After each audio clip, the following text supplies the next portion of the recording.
You don't remember a pup named Scooby-Doo, do you, dude? No, I remember Scrappy-Doo. Scrappy-Doo's Oh. my boy. He's a name. That's a name that gets thrown around a lot at my work. Ah. Scrappy-Doo and Timbuktu. A lot of people hate Scrappy-Doo because he's, you know, mostly an idiot. Yeah, he pees on Daphne in one of the earliest scenes of the movie. Monsters Unleashed or something. Yeah, that was Monsters Unleashed, wasn't it? What was it? Did the first Scooby-Doo movie? Did the first live-action Scooby-Doo movie have like a? I'm pretty sure it had a subtitle. Had a subtitle, yeah. Just that way you don't confuse it with the more enjoyable animated ones. Well, specifically Scooby-Doo on Zombie Island. That is an enjoyable movie. And not just because of the awesome pop rock song that comes with it. It actually does have a relatively well explored plot. For commentary on the game, I also wanted to applaud the use of modern-day instrumentation to really breathe life back into this old classic piece, which I'm sure players had to listen to ad nauseum while playing this in the PS1 days, because this level is quite difficult at times. Especially when it's trying to force you into the foreground.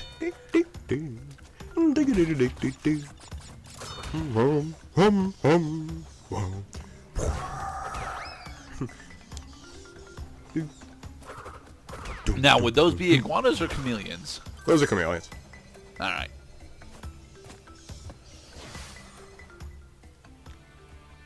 Would you like to have a pet chameleon one day, Mr. Cloud? I'm not. I had a reptile for a pet once. They stink. They stink, man. I don't know if you've ever held a garter snake in a fish tank, but I mean, after a while, like, it's all it's cracked up to be.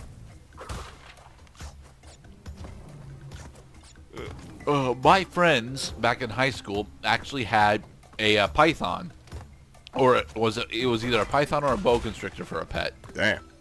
Oh, that's a big snake. It wasn't that big. I would say it was a $60. medium-sized snake, but you know, it was kind of cool. Her name was Rose. Her name was Rose. She had a horse out in the countryside. So the animation stops changing after 30. I knew him well.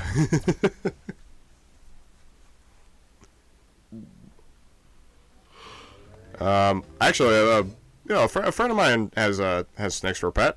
It's just it's a pet.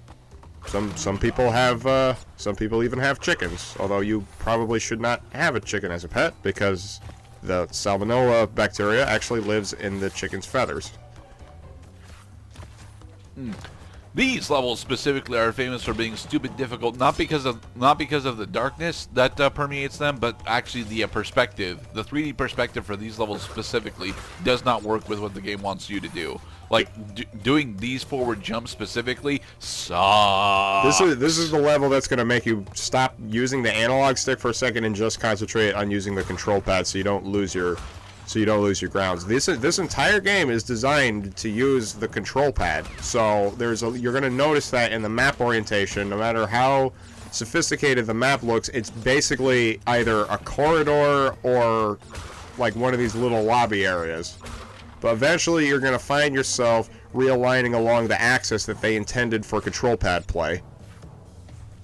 As Crash just barely stays on the floating platform. What? Is there something on my shoes? Actually, Crash, the problem is there's nothing on your shoes. You should fix that.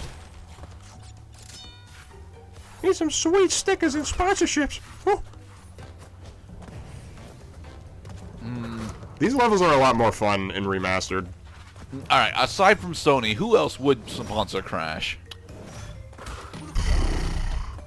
How about that? The National Basketball Association. Nah, man. I don't think that Crash actually has that good of a dunk, and that you kind of are required to have a good dunk in order to get sponsored by the NBA. I could totally see Crash taking it to the hole and then ending it with a belly flop. Damn it. Yeah, see, you don't score points that way though, and even newbies know that. Yeah, you need just to put the ball into the hole as opposed to your body. I don't know. I don't know the exact like metagame as far as like when to time a field goal, but yeah, you're probably going to be making 3-pointers the whole game. Use the peaches. You'd have to be a total idiot to miss that one. No, because plenty of platformers, plenty of dickish platformers would, have those be floating there, pretending that there's stuff there, and then just throw you into a pit. Would they though? Yes, actually. No, not among the ones that I played. The ones that I played love me. No, you don't remember playing Donkey Kong Country 1, do you? Donkey Kong, really? They start using red herring bananas? After, I want to say about World 4 is when that starts happening. Oh my goodness. Well, you would figure that people are probably playing these two games right around the same time. You got your Super Nintendo for... oh shit. You got your Super Nintendo for Donkey Kong, and you got your PlayStation 1 for Twisted Metal and Crash Bandicoot. No, Twisted Metal is a card combat game. Yeah, I know. But it was also a PS1 launch title. I've never actually been into Twisted Metal, which is sad because it's I'm jonesing for a good car combat game, to be perfectly honest, because the only good car combat game I've ever played was Carmageddon 2. Even Carmageddon 1 isn't actually all that good because it's still more focused on racing than the car combat, whereas Carmageddon 2 car combat is actually an alternate win condition.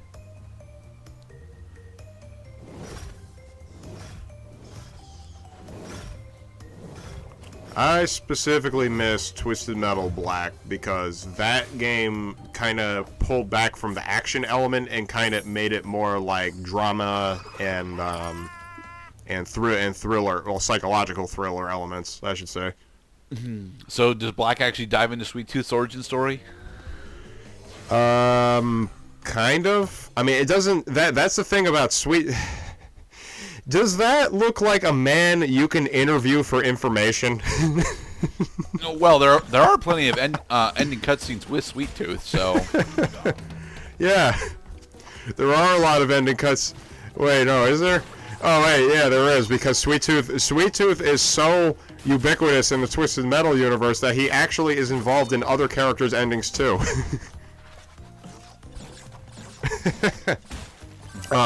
Alright, back to the game for a second. This is the road to nowhere.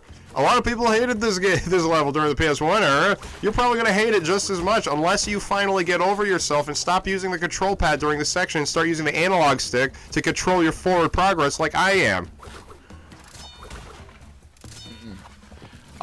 To be perfectly honest, even when Insane Trilogy came out, people were having problems with the Road to Nowhere because they found that although the rope walk trick still definitely worked, it was much harder to do with the changes to Crash's feet box. Right. Well, your shadow box. The center of the shadow is where you're standing, and the center of the shadow is where you're going to stand after you jump. But just observe that as I'm moving forward, I'm moving a little to the left or a little to the right a lot of times. That is going to help you correct your forward progress so you don't go too far on your way to the platforms, because these platforms are not so kind as to space themselves out in a convenient fashion. Right. Every second or portion of a second you spend going to the left or the right is a moment when you're not going forward like you should sometimes. So I enjoy this. So, what is the maximum number of boards that Crash or Go-Go can actually clear in one jump? It looks like it's 5. I never really counted. It's more of a matter of it's a matter of feeling, and it's a matter of logical reasoning. Like, why would they space these platforms out like that? Well, they space those platforms out like that because they want you to long jump. Commit to the jump. Always commit to the jump. I mean, maybe not always, but usually you commit to the jump.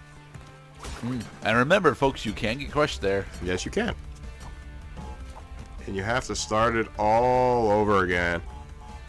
I love the Ruth Goldberg machine TNT things that they do. It's pretty fun. They don't do them all that often, honestly. Well, now that the difficulty is increasing, we must also increase the challenge on your puny little brains. Dang it. I like how when you jump... Alright. Knock the turtle over here. I like about when you Then jump on the turtle. jump! His little eyes just kind of like... Boot, boot. I do not enjoy that we are being abusive to turtles. The boxes that you missed were they're at the start of the fine. level, for the record. For God's sake, Gernot, off camera, these animals are eating each other. So, turtles are adorable, and we should not abuse them.